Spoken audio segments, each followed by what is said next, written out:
Ok, donc l'adresse qu'il vous a donnée, elle se situe ici. C'est-à-dire pas très très loin de la SPR en fait. Mais c'est plus Kensington. Enfin, c'est à la limite de Kensington, de l'autre côté de East Road en fait. East City Road et de Hall Street. Euh, Effectivement, à cette adresse, il y a ce qui a l'air d'être une librairie dans laquelle j'imagine que vous allez rentrer. Et vous rentrez dans cette librairie. Donc dans cette librairie, vous sentez immédiatement l'ambiance qui est bien particulière des vieux livres.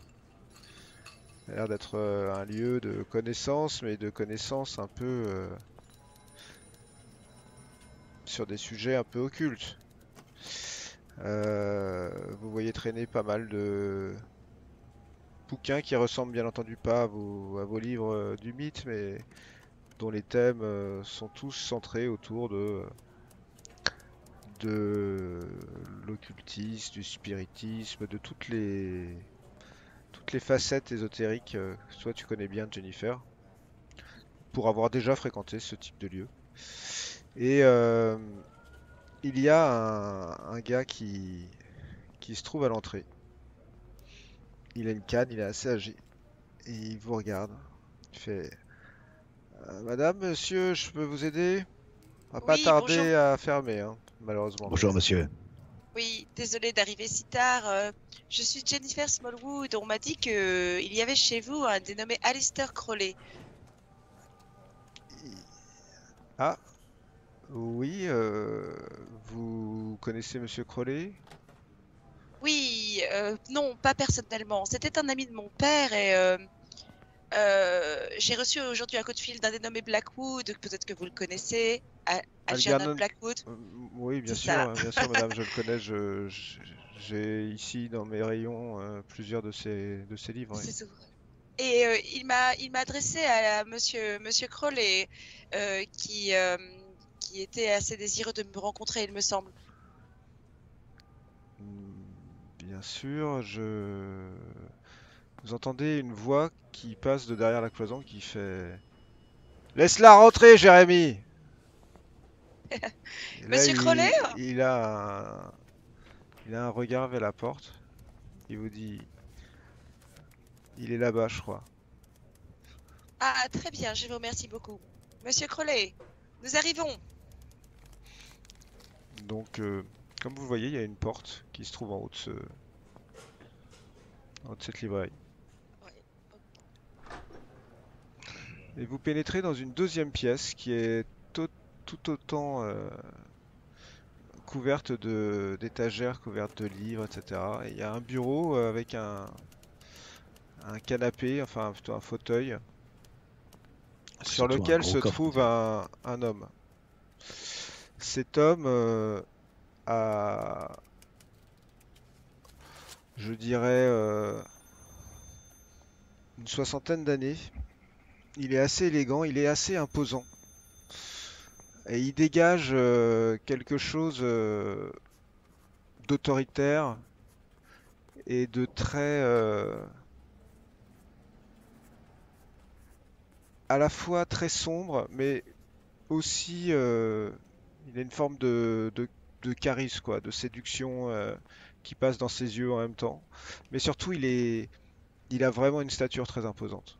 Il doit faire plus de 100 kilos et il est pas, il doit être très grand. Là, il est assis, mais vous dites qu'il doit être très grand. Et il te regarde, Jennifer, il fait, Mon Dieu, elle est aussi jolie que sa mère. Vous êtes charmeur, Monsieur Crowley. Enchanté de vous rencontrer. Il se Et lève je tends ma main.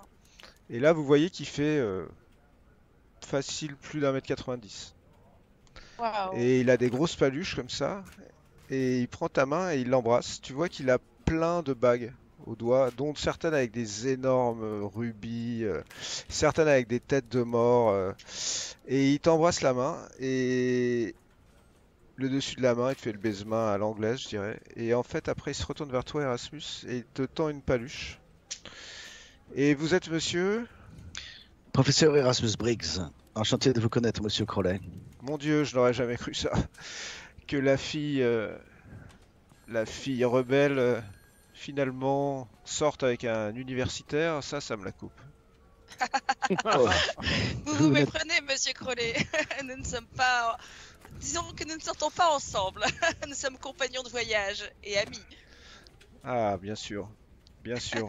Asseyez-vous, prenez une chaise. Ce vieux hibou de Blackwood m'a dit que vous vouliez me voir. Oui, oui. Ouais, oui, alors vous me voyez pas dans mes meilleures conditions, voyez-vous. Ah, Vous savez que c'est j'en suis navré. un homme à terre qui vous reçoit, un homme qui a tout perdu, un homme qui va devoir une nouvelle fois renaître, se refaire. Mais que vous est-il arrivé, monsieur Crowley? En un mot, un homme ruiné. Bah Ah, écoutez, j'ai eu quelques revers de fortune, disons que j'ai fait de mauvais placements, de mauvais investissements, et sauf votre respect, Miss Smallwood, la jante féminine m'a coûté aussi beaucoup. ah, mais c'est que vous vous êtes laissé séduire, monsieur Crowley. Il Oui, faut affiner vos défenses. j'ai beaucoup consommé, j'avoue, et j'en ai payé le prix fort. Mais qu'est-ce que je peux faire pour la fille de ce bon Verdun? D'ailleurs, votre père, j'avoue que d'entendre son nom, enfin son souvenir qui a été évoqué par Algernon, c'est vraiment une époque qui est chère à mon cœur, voyez-vous. À l'époque, on avait moins de soucis, on s'embarrassait de moins de convenances. On n'avait pas besoin d'avoir affaire à tous ces escrocs qu'on appelle les avocats. Oui, Tout était plus simple, voyez-vous. et oui, je l'entends bien. Cette époque aussi est chère à mon cœur, mais pour d'autres raisons. Et aujourd'hui, voyez-vous, je marche sur les traces de mon père. Il semblerait, d'après les messages que j'ai reçus de lui, qu'il m'aurait plus ou moins légué, que je sois un peu, qu'il me voyait un peu comme son héritière par rapport aux recherches qu'il menait. Le problème, c'est qu'il fonctionne par énigme, mon père, et que j'ignore la plupart de ses recherches. Ce bon Algernon Blackwood m'a laissé entendre que vous pourriez peut-être m'aider et m'en dire plus sur ce qui occupait, pour ne pas dire ce qui préoccupait mon père. Ah eh bien, c'est un vaste sujet. Votre père était un homme très préoccupé, vous voyez. Oui, c'est ce qu'il m'a semblé aussi. Oui, et je pense d'ailleurs que votre mère en a beaucoup souffert Oh oui, de pauvre maman. ses préoccupations. Il était, j'ai envie de dire, habité par une soif de connaissance qui, je ne peux pas lui lancer la pierre. Moi-même, j'ai de nombreuses années de ma vie sacrifié ma jeunesse, mon temps, mon intelligence à des recherches parfois qui m'ont mené dans des voies de garage, parfois dans des lieux où j'aurais préféré ne pas me retrouver. Lui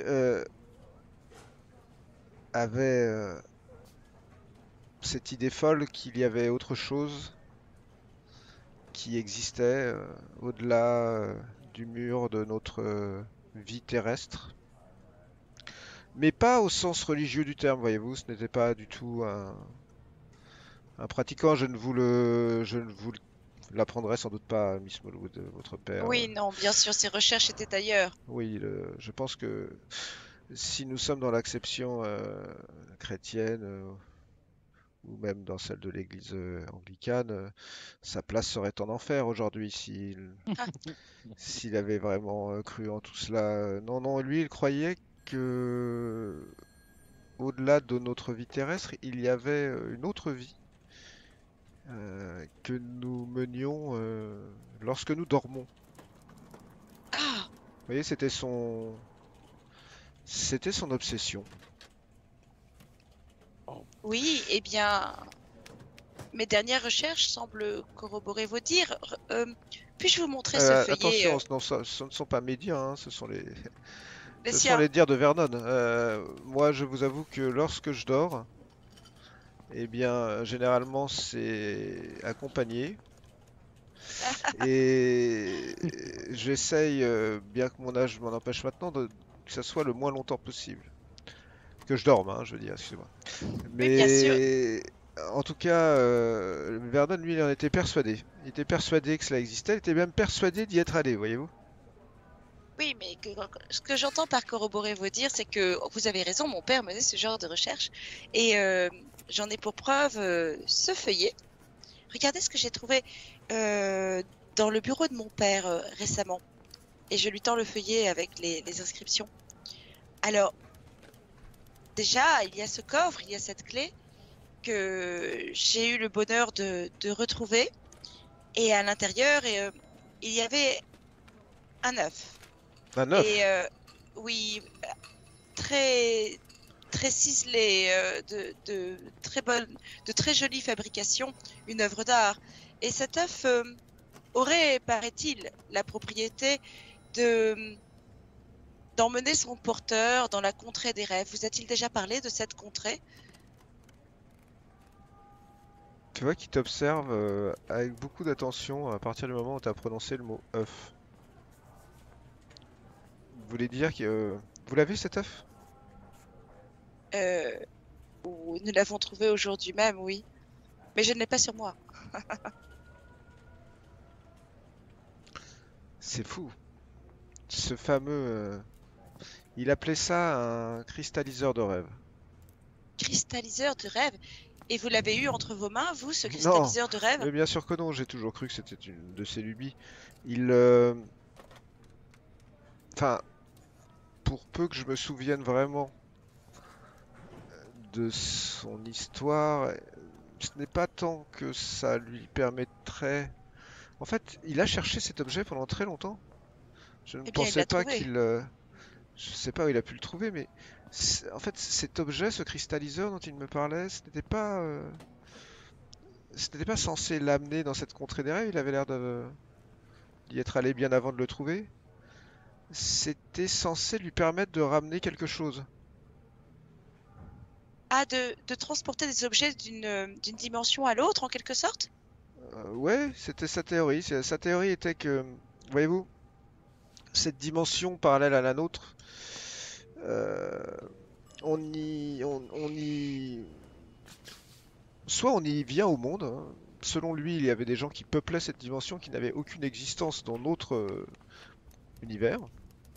Mhm. Soit ce qu'il appelait des voyageurs étaient capables d'aller d'un espace à l'autre.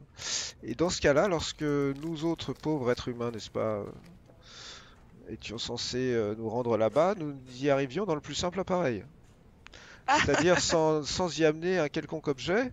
Et une des mhm. règles de cet univers était de ne pas pouvoir reprendre un quelconque objet sur place et le ramener dans l'autre dimension. Il n'y a pas de transfert, il n'y a pas de porte à proprement parler.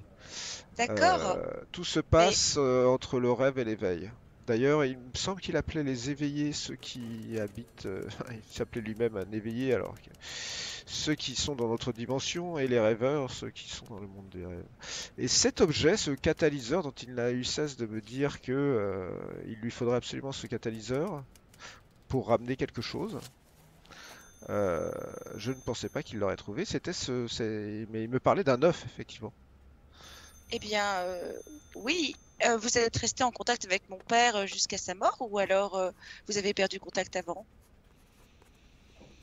J'avoue que mes affaires m'ont amené loin de Londres pendant un certain temps. Et puis, comment dire, votre père a passé la ligne rouge pour moi. Il a Oh, comment malheureusement, ça? c'est-à-dire que j'ai beau être un magicien, hein, je pourrais vous jeter un sort à vous, votre ami, ou à n'importe qui. Je pourrais faire un certain nombre de choses. J'ai conscience de mes limites. Lui, à un moment, il y avait cette histoire de livre aussi. Je ne sais pas si c'est ce livre qu'il allait chercher dans ses rêves. J'allais vous Euh, le demander, quel est cet objet qu'il voulait ramener de la dimension des rêves? Et quel était ce livre qui l'obsédait? je ne connais pas le titre de ce livre. Tout ce que je sais, c'est que il était persuadé que cela lui permettrait de d'acquérir l'immortalité d'une certaine manière. Oh, Il était persuadé d'accord. que de trouver ce livre et de l'étudier, de le compulser, lui permettrait d'atteindre cette immortalité qui avait l'air de l'obséder. Votre Et père était en fait très hanté par la mort. hanté par la mort. Je pense que Bon, oui. bah, Bah, je ne sais pas. Je pense que finalement, s'il a fait toutes ses recherches, c'est parce que c'est quelqu'un qui ne supportait pas de voir ses proches disparaître, qui ne supportait pas, qui n'a pas supporté la mort de ses parents, par exemple, il a voulu ah, et repousser les limites, vous voyez? c'est ce que vous entendez passer par passer la ligne rouge, c'est-à-dire qu'il aurait touché à des forces liées à la nécromancie ou à des choses qu'il ne faut pas réveiller. Oui, d'une certaine manière, oui, mais je pense Oh, aussi qu'une partie de son esprit s'est malheureusement consumée dans ses recherches. Je pense que ce livre qui l'obsédait tant, cette œuf, cette quête dans un autre monde, eh bien, des fois, vous voyez, je ne sais pas, Miss Walwood, je suis désolé de dire ça, mais je me demande si finalement il n'est pas resté dans cet autre monde. eh bien, je m'interroge aussi. Monsieur Crowley, une question me taraude. Est-ce que mon père poursuivait des recherches, comment dire, en faisant fi de toute moralité? Est-ce que mon père aurait pour atteindre ses objectifs, touché à la magie noire? Répondez-moi en toute sincérité, s'il vous plaît. Fais-moi un jet de psychologie.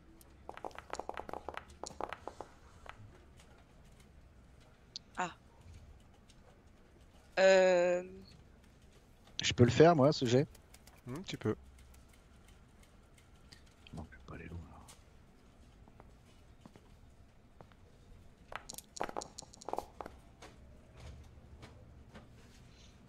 Votre père, Jennifer, était un homme bon. Il était habité par soif de connaissance. Il en a oublié de vivre avec les gens autour de lui, voyez-vous. Il s'est perdu dans ces contrées des rêves dont il parlait tout le temps. Et malheureusement, je pense que la fin de sa vie, qui était regrettable, était la fin de la vie d'un homme qui, de toute manière, n'existait plus vraiment dans ce monde-ci. C'était d'une certaine manière métaphorique. oui, À force de faire ses recherches, il a peut-être créé lui-même ce monde de rêve dans lequel il s'est perdu, je ne sais pas. Jennifer, si je peux me permettre, peut-être a-t-il le temps de montrer les notes de votre père, oui, mais écrites dans un langage particulier, Monsieur oui, Crowley. oui. J'ai tellement de questions, Monsieur Crowley. Mais je suis d'accord avec vous. Je suis persuadée que mon père était un homme bon et que tout ce qu'il a fait, il l'a fait justement en pensant servir le plus grand nombre et pour une cause noble. Mais regardez ce feuillet. Vous voyez? Et je lui montre le feuillet avec le coffre et la clé. C'est le coffre qui contenait l'œuf. Et, et j'avais trouvé ce feuillet qui m'a mis sur la piste du coffre. Mais je n'ai jamais pu déchiffrer les notes de mon père. Est-ce que vous-même, vous le pourriez? Je ne comprends pas cette langue. Il regarde, il fait, oui, c'est normal que vous ne compreniez pas cette langue, parce qu'en fait c'est un code que nous utilisions, n'est-ce pas? Un code qu'il a appris lorsqu'il s'est approché de l'Aube Dorée, puis ensuite des différentes loges où nous nous sommes rencontrés. Je dirais qu'il est assez simple, hein. Je pense qu'aujourd'hui on appelle ça la forme de sténographie. Ah, Vous voulez que je vous dise ce qu'il se raconte? avec plaisir, bien sûr. Eh bien, c'est assez simple puisque il y a 3 mots qui sont répétés quasiment sur toutes les lignes. Et ces 3 mots sont le livre jaune. Le livre jaune. Ah, Ah, ça alors. attendez. Et ici, je vois le roi en jaune. Erasmus, la marque jaune. Oui, évidemment, Jennifer. Pensons à cela en tout premier. Il faut que je vous raconte quelque chose, Monsieur Crowley. Nous avons sommes- beaucoup de choses à vous raconter, si vous permettez, Jennifer, parce que je pense qu'il nous faut mettre totalement les pieds dans le plat face à Monsieur Crowley. Monsieur Crowley, vous est-il arrivé vous-même de fréquenter la SPR? Ah, bien sûr, oui, oui, oui. Bah, à l'époque, d'ailleurs, où Algernon était secrétaire. Je sors mon carnet et je lui montre les dessins, les notes, les runes et le symbole rond avec les symboles autour. Je montre ça à Crowley. Est-ce que cela vous dit quelque chose? Il regarde, il a l'air étonné. Écoutez, oui, enfin, oui, non. C'est-à-dire que je ne saurais absolument pas vous dire ce que c'est, mais cela ressemble un peu au genre d'écriture que l'on retrouve dans des rituels. Alors, la manière dont est agencé ce cercle et les lignes que vous avez tracées me font penser plus à un rituel de protection, vous voyez, plutôt Mhm. que autre chose. Il faut savoir que chaque type de rituel a quand même une graphie un peu particulière. Là, la manière dont sont tracées les courbes sont pour moi plus quelque chose qui ressemble à un rituel de protection. Après, très sincèrement, quel est ce langage? Je n'en sais rien. Et quel est ce rituel? Encore moins. Vous avez trouvé ça où? Et que savez-vous de la mort de Vernon? Ben, j'imagine ce que tout le monde en sait, hein. Il a disparu en mer avec son transatlantique, sa femme. Jennifer, Je craque, Erasmus. Il faut que je dise je les t'en prie. choses à Je t'en Monsieur prie. Crowley. Ce t'en n'est pas possible que je garde ça sur mon cœur. Monsieur Crowley, nous sommes allés cet après-midi à la SPR. C'est là que nous avons trouvé le coffre, mais il faut que je vous dise surtout dans quelles circonstances. Peut-être que si vous avez fréquenté la SPR, vous n'êtes pas sans savoir qu'en mettant les 7 cadrans du salon sur 6h30, une pièce secrète s'ouvre derrière la bibliothèque. Vous étiez au courant? Il a un petit sourire en coin et il dit je vois que vous n'êtes pas la seule nous n'étions pas les seuls à avoir lu le livre d'Agatha Christie. Oui, j'ai été un peu mis sur la piste par Monsieur Blackwood. C'était une idée d'ailleurs C'était une idée d'Algernon pour tout vous dire. Une idée de romancier.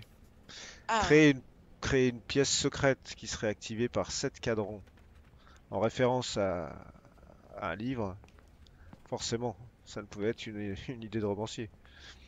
oui, c'est en effet très romanesque. Mais il faut que vous sachiez la suite. Donc vous connaissez cette pièce? Oui, oui, oui, c'est une pièce secrète dans une société secrète, ce qui, vous en conviendrez, n'a rien d'exceptionnel.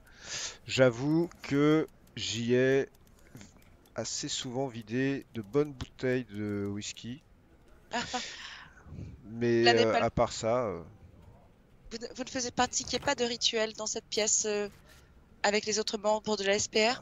j'imagine qu'elle a été utilisée pour plein de choses joyeuses Ou moins joyeuse, et n'est-ce d'autres pas? moins joyeuses. Mais moi personnellement, écoutez, ma maîtrise de la magie me permet d'y avoir recours sans pratiquer de rituel dans des pièces secrètes. Et vous? Bon, alors voilà ce que nous y avons trouvé. Les symboles que vient de vous montrer mon ami Erasmus ont tous été dessinés à partir de symboles que nous avons retrouvés sur les murs de cette pièce. Dans cette pièce, beaucoup plus troublant, au centre de la pièce, il y avait un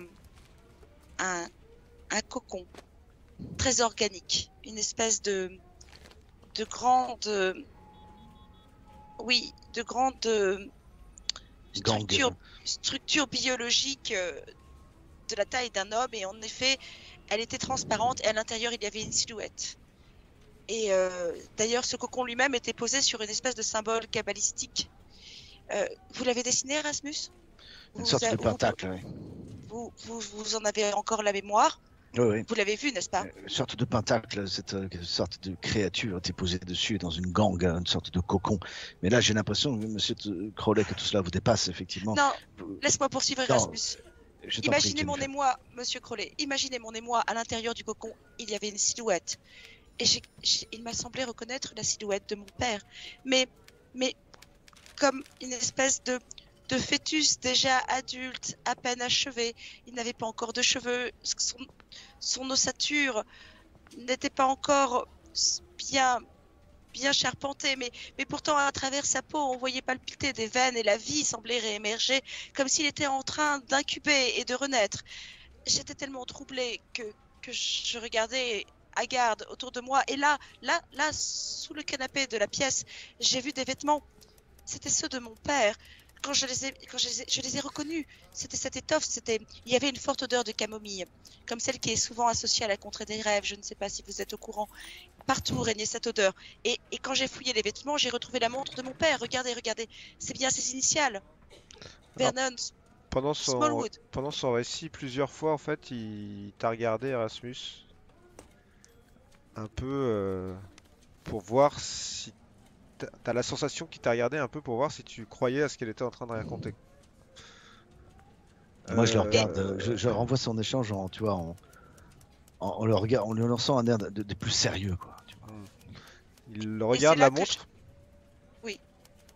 Et c'est là que j'ai trouvé aussi, nous avons réussi à rapporter ses vêtements et nous avons retrouvé la clé et le coffre qui était aussi sous le canapé. Et c'est dans ce coffre qu'il y avait l'œuf qui permettait justement ce que vous appelez de cristalliser les rêves et qui permettait, enfin, on en ignore encore tout. Mais excusez-moi, mais la chose, la créature, la chose dont vous parlez, elle est encore là-bas? C'était affreux, monsieur Crowley. Oui. La chose s'est échappée du cocon. Nous avons refermé la porte, cette chose est toujours. Et j'étais tellement persuadée que c'était mon père que je me suis jetée dans ses bras, mais cette chose ne tenait pas debout. Elle était flasque. Et elle n'arrivait pas à s'exprimer, elle avait comme les lèvres scellées. Je vous le dis, c'était comme une créature inachevée, comme s'il était en train de renaître, mais que sa naissance n'avait pas pu être achevée. Et la pièce, en effet, était protégée par ce symbole. Et on lui montre le symbole, tu le dessines, Erasmus, le symbole. Oui, voilà. Ah, oui, j'ai déjà vu ça, ouais. Que pouvez-vous nous dire? Livrez-nous vos impressions par pitié, monsieur Crowley. Dites-nous tout ce que... Je vous assure que tout ce que je vous ai dit est véridique. Je prendrais bien un taxi pour aller voir cette créature de mes yeux. Je vous le déconseille, monsieur Crowley. Ah, on ne vous a pas tout dit. Nous avons échappé de justesse non seulement à ces créatures que nous avons laissées enfermées dans cette pièce, mais aussi à une sorte de liquide noirâtre dont s'échappaient des filaments, dont je peux vous montrer d'ailleurs les traces qu'ils m'ont laissées en essayant de m'agripper. Et là, je relève mes chaussettes et je lui montre en fait les brûlures. Tout ce qu'a dit Jennifer Smallwood est exact, monsieur Crowley, mais j'ai le sentiment que tout cela vous dépasse. Maléfique. Vous l'avez dit vous-même, peut-être que Vernon Blackwood avait franchi une limite que vous-même vous n'avez pas franchie, ou peut-être en avez-vous franchi d'autres, mais en tout cas, tout ce que dit Jennifer, tout ce que pensait Vernon Blackwood est profondément vrai. L'existence de la contrée du rêve, l'œuf, tout cela est vrai. Sachez que nous poursuivons une quête qui serait très longue à vous raconter. Faites-moi un jet de chance, là, tous les deux, celui qui a le plus, pas celui qui a le moins. Allez, j'ai 50. Ah ouais. Allez. Ok. Réussite extrême. Voilà. Jennifer Smallwood. Vous voyez quelque chose qui change dans son regard, comme si il vous prenait au sérieux, ce qui n'était pas le cas avant. Parce que quand Erasmus a commencé à montrer ses mollets et la créature, c'est quand même beaucoup. Et là, tout d'un coup, il sentait qu'il doit être en train de se dire, mais ça se trouve, il y a vraiment un truc qui se passe là-bas. Écoutez, c'est beaucoup de C'est beaucoup de choses un peu étranges que vous me racontez là, mais voilà, voilà ce que je vous propose. Comme vous l'avez compris, j'ai quelques soucis financiers qu'il faut que je règle. Néanmoins,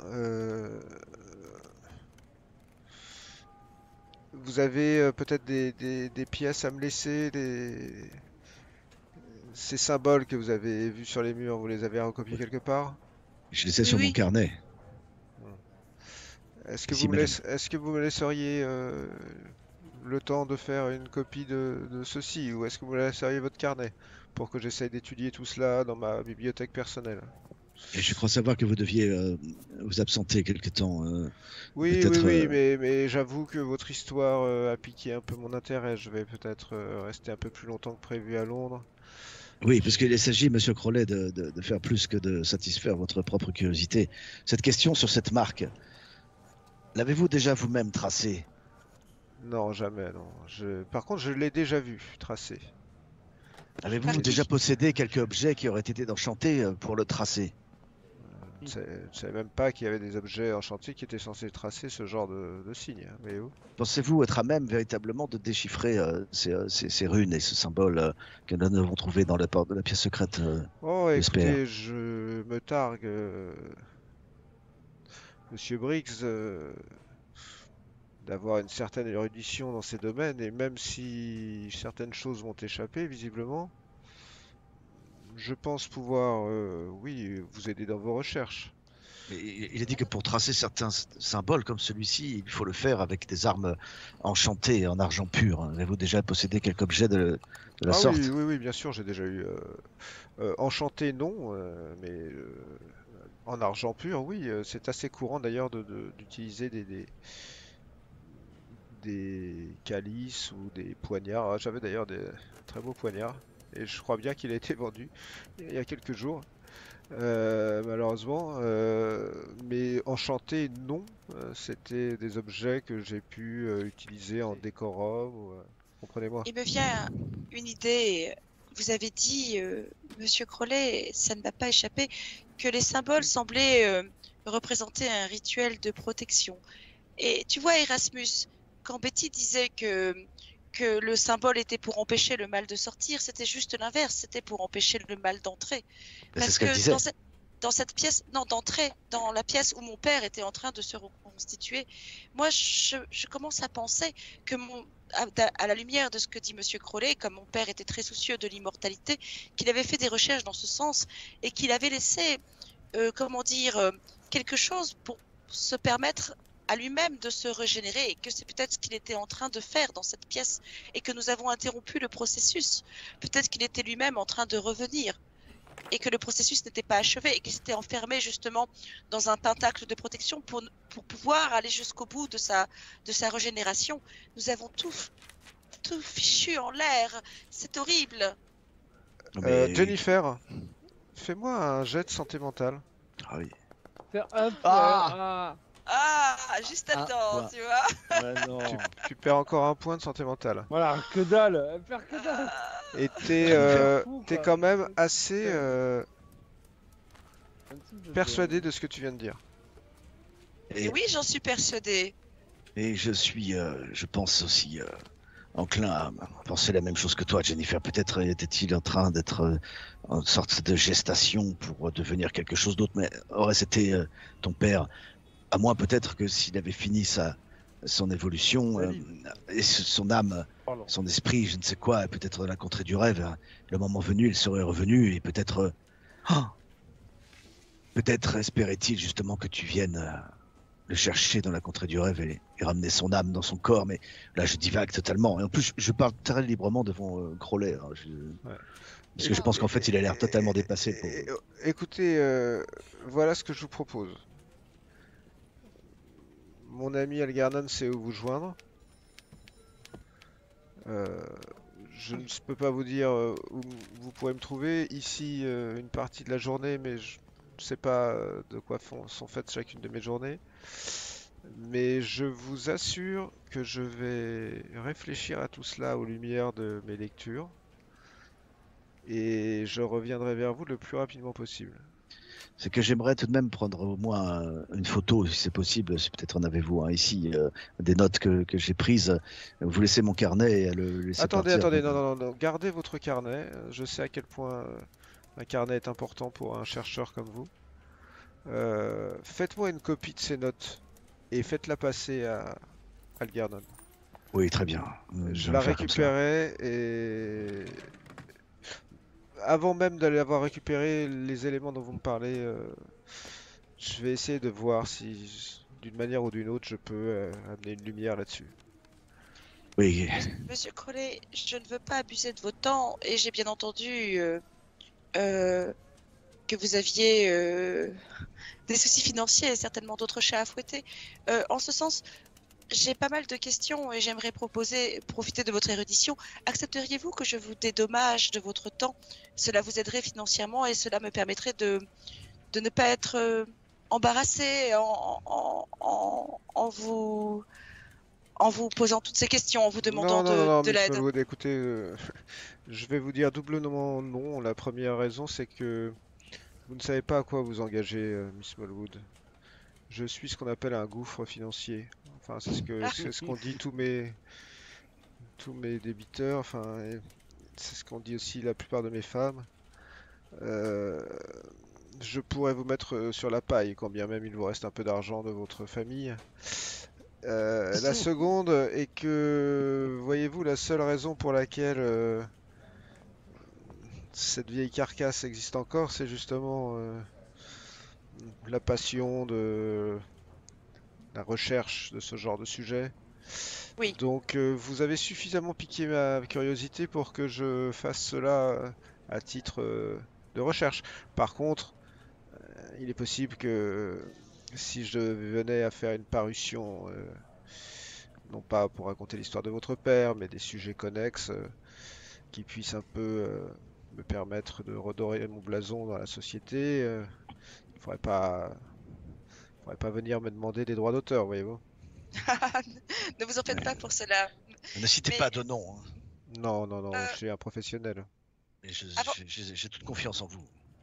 Et il va falloir en t'entendant- malheureusement que je vous laisse. Là, vous voyez que le oui, gars qui est à l'entrée, en fait, a ouvert la porte et lui jette un regard.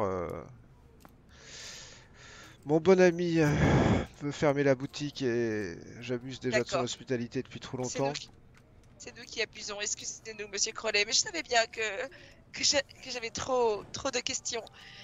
Mais oui, nous reviendrons, Monsieur Crowley. De toute façon, quand pourrons-nous vous revoir? Oh, écoutez, je ne sais pas le temps que ces recherches vont me prendre, mais je vous promets de faire au plus vite, hein. Oui, bah, nous résidons à l'hôtel Savoie, quoi qu'il en soit, si vous cherchez à nous joindre. Savoie Hôtel, très bien. Ce sont de très belles chambres, de très belles suites, je fréquentais avant. Et il vous raccompagne, enfin le vieux Très avec bien. sa canne, Jérémy, vous raccompagne à la porte de cette étrange boutique. Et pendant ce temps-là, nous allons retourner avec nos amis qui sont de l'autre côté. Betty, j'imagine que tu as mis tout ce que tu as pu dans le fait de continuer ton apprentissage. Oui, d'ailleurs, Vincenzo Ouais, m'a fait répéter. Très ouais, bien. ouais, Alors je tu vas me disais. faire un jet d'intelligence avantagé. Ah ouais. Ok. Eh bien, toi, Vincenzo, tout ça te paraît très bizarre parce qu'en fait, tu lui fais répéter des mots qui n'ont aucun Ouais, sens et tu vois syllabes, quoi. en même temps que les mots, elle doit faire des gestes. Visiblement, elle a très bien compris ça parce qu'elle prononce des mots, elle fait des gestes et tu vois que ces gestes, ça t'inquiète un peu parce que ces gestes, en fait, se font et tu as entendu parler de ce qui allait se passer et tu vois qu'en fait, tu t'imagines qu'elle a un couteau, donc le fameux poignard au bout de la main. Mhm. Et elle trace des formes en fait dans l'air, tout en prononçant des mots. Et tu visualises ce qui risque de se passer, qui est que ce qui va se passer sans doute, c'est que ce couteau sera planté dans cette vache et qu'elle sera en train de la découper en fait, en prononçant ces mots. Ouais, ouais, Ce qui est un ouais. peu dérangeant, Néanmoins, au bout de 2 heures, qui est le temps avant que nos amis reviennent, ma chère Betty, tu as absolument appris à 100% ce rituel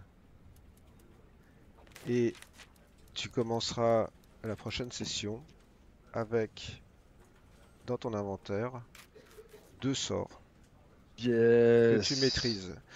Tu gagnes 1 point de mythe. Ah, waouh. Ok. Et tu me le rajoutes ou... Oui. Poulos. Et tu perds 1 point de santé mentale, Ouais.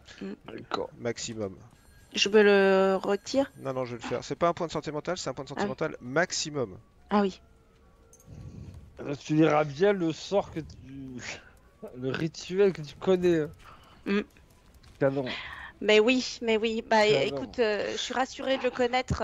Comme ça, j'aurais plus qu'à le peut-être réviser la veille ou quelque chose Pour comme ça. l'instant, tu le récites parfaitement, là. Hein. Tu peux que dire ça, là, comme si tu le chantais. C'est parfait, non? C'est ça, Tu- non, tu je crois l'as, que c'est, non? je crois que c'est bien. Maintenant, si tu es d'accord et si tu es d'accord pour m'aider, parce que ça me fait avancer beaucoup plus vite quand tu es là, on pourrait commencer à regarder, analyser de quoi est fait cette clé et Quoi, t'es surtout. pas fatigué, là? Non, il faut absolument qu'on fasse Ça ça. fait 2 heures que Non, tu mais- répètes, là, comme ça, là, Non, mais prenons ça vraiment au sérieux parce que, en fait, Jennifer va rentrer. Je veux absolument comparer les Ok. résultats de ces Si, écailles. si, je comprends. Avec cette clé pour savoir si oui ou non cette clé est avec elle ou si cette clé est contre elle. Euh, Ok. On on fait je te suis, on fait ce que tu veux, là. Donc là, tu fais des recherches sur la clé et sur... Et j'ai encore les résultats de ce que j'avais fait par rapport à Jennifer. C'est quand D'accord. j'ai. Mais Comparaison. voilà, j'aimerais analyser la clé Mhm. à l'aide de mon microscope et de tous mes instruments, et j'aimerais comparer la clé, la matière en tout cas de la clé, avec la matière de serpent de Jennifer. D'accord. Alors, tu as 2 certitudes. Oui. Je te fais même pas faire de jet. Ah oui. La première certitude, c'est que ces 2 matières n'ont rien à voir. Ok. Il y en a une qui est vraiment organique. L'autre, tu es persuadé que c'est un alliage ferreux. Hmm. Ta deuxième certitude, c'est que cette clé et ce qui la compose n'appartient pas à ce monde. Tu D'accord. n'as jamais rencontré ce type d'alliage dans la nature. Tu ne comprends pas pourquoi. Visiblement, il y a l'air d'avoir plusieurs types de matériaux qui sont pas soudés parce qu'il n'y a pas de point de soudure et pourtant ils sont d'un seul fil mais ils sont pas de la même. Enfin, même la manière dont ça a été réalisé, t'arrives pas à l'associer à quoi que ce soit. T'es pas une métallurgiste, donc tu pourrais aller voir un métallurgiste pour voir s'il y a. Mais dans tout ce que tu imagines de par tes études comme étant. Et surtout au niveau de la matière en elle-même, pour toi c'est pas du fer, c'est pas de l'or, c'est pas du cuivre, c'est pas tous les métaux de base, ça n'y ressemble pas. Et tu regardais l'œuf aussi ou pas? Oui, je veux voir l'œuf aussi. L'œuf c'est la même chose mais en pire parce que si tu te dis qu'en fait il n'y a pas 50 métaux lourds, Mhm. certains des métaux lourds sont radioactifs en Mhm. fait. Donc ça veut dire que soit tu es en face d'un... T'as pas de connaissances étendues là-dessus, mais c'est pas de l'uranium. Une barre d'uranium par exemple, tu sais que c'est très lourd, tu vois. Donc tu te dis soit ce truc qui vibre appartient à une catégorie qui fait que on est dans un... on va tous crever quoi. Parce qu'en fait c'est de l'uranium ou c'est... Soit ça n'a aucun sens que cette petite œuf pèse 20 kilos et te donne vraiment l'impression parce que quand tu tapes dessus tout simplement, tu sens que c'est creux à l'intérieur. C'est-à-dire que la membrane de métal ou de tu ne sais pas quoi est très fine en fait. Mais si le coffre il est fait en quoi là? Il est fait en plomb par exemple? Ce qui contenait l'œuf? Oui, ce qui C'est en contenait plomb? l'œuf. C'est en plomb? Alors il y a du bois sur l'extérieur et du plomb à l'intérieur et du velours par-dessus. Oui, donc lui, là, j'analyse tout. Le coffre, c'est juste un coffre en fait. Bah, le plomb, ça a tendance à absorber les trucs quand même, non? Si c'est de l'uranium, si c'est des choses comme ça, là. Enfin, moi, peut-être que je le sais pas, donc je ne sais rien si je dis ça.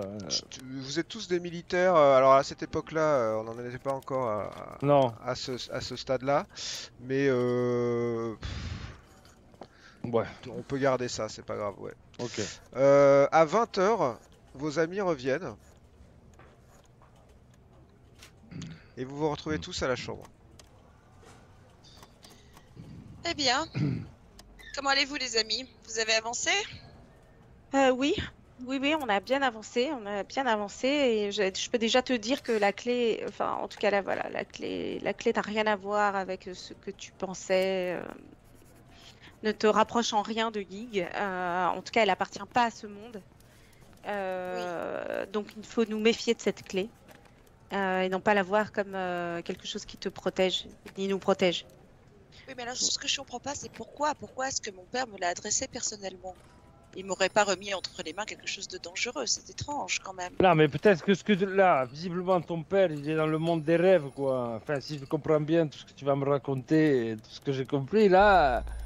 Donc, peut-être que cette clé, elle ouvre quelque chose dans le monde des rêves, mais il va falloir aller le rencontrer. Il travaille là-bas, et il a une partie de lui qui est là-bas, non? Ce qu'on a vu, c'est son espèce d'ectoplasme. Enfin, je ne sais rien comment l'expliquer, tu es plus forte que moi, mais il y a forcément un lien. Ton père, il est là-bas, il faut aller le rencontrer. Et rien ne dit que ton père ne s'est pas retrouvé face à des fausses pistes ou des pièges dans sa quête. En tout cas, cette clé, nous l'avons et elle doit servir à quelque chose, mais il faut nous en méfier. Nous trouverons, mais tu as raison, il faut faire preuve d'une grande prudence. Chers amis, Et je vais vous couper dans les multitudes de conversations que vous allez avoir. Vous allez vous raconter tout ça. tout ça, vous allez vous re-raconter fait. tout ça. Et vient l'heure de se coucher. J'imagine que tout le monde va se coucher parce que vous avez passé une dure après-midi. Certains d'entre vous sont blessés, d'autres sont un peu traumatisés. Toi, Jennifer, tu n'es pas non plus au top de ta forme. J'ai juste besoin de savoir où se trouve l'œuf. Au coffre. Au coffre? L'œuf? Ouais. Oh oui. Donc vous mettez l'œuf au coffre et vous allez tous rejoindre vos chambres. Le sommeil, comme vous l'imaginez, est difficile à trouver, mais sur les coups de minuit, 1h du matin, vous finissez par vous endormir. Pas tout à fait. Parce que l'un d'entre vous se lève et quitte la chambre. Et je vais lui laisser la parole. Je n'arrive pas à dormir, je suis tellement troublé par cette journée qui ravivait des souvenirs horribles. Pauvre Jennifer, son père se signe sur la porte. Je suis terrifié. Je me lève. Je ne supporte plus ces cauchemars, ces terreurs, ces réveils en sursaut. Je me lève et je m'habille discrètement, sans réveiller personne. Et je sors de la suite. Je descends à l'accueil de l'hôtel. Je m'adresse au personnel de nuit et je lui demande, je récupère quelque chose dans le coffre. Puis je sors seul dans la nuit et le brouillard, et je marche dans les rues, dans le brouillard emmitouflé dans mon manteau. Si un taxi passe, je le prends. Mais je suis décidé à me rendre sur les bords de la Tamise. Je trouve un endroit discret. Je me tiens là, face à l'étendue d'eau, et je pense en moi-même. Jeanne, mein Liebe, où que tu sois, peut-être que tu m'entends, Jeanne.